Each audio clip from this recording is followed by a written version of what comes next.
Dear viewers, আজকের ভিডিওটি হলো আপনারা কোন কোন স্থানে কত এম্পিয়ার সার্কিট ব্রেকার ব্যবহার করবেন।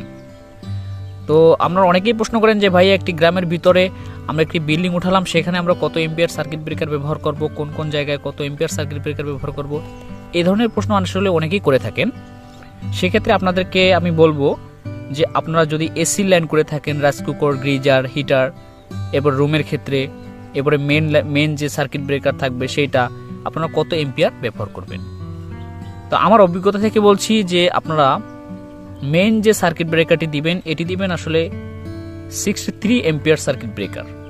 আমরা এখানে 63 এম্পিয়ার সার্কিট ব্রেকার নিলাম।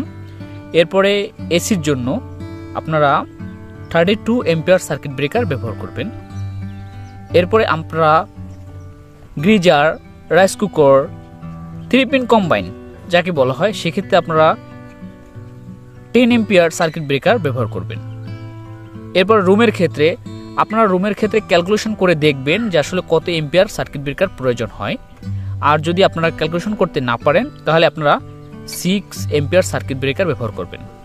মেইন কথা হচ্ছে আপনারা ক্যালকুলেশন করে কাজ করবেন। এরপরে একটা ক্যালকুলেশনের মাধ্যমে আসলে হিসাব করা দরকার, এগুলো হিসাব করে আসলে কাজ করা ভালো। ধন্যবাদ সকলকে, ভালো থাকবেন, সুস্থ থাকবেন।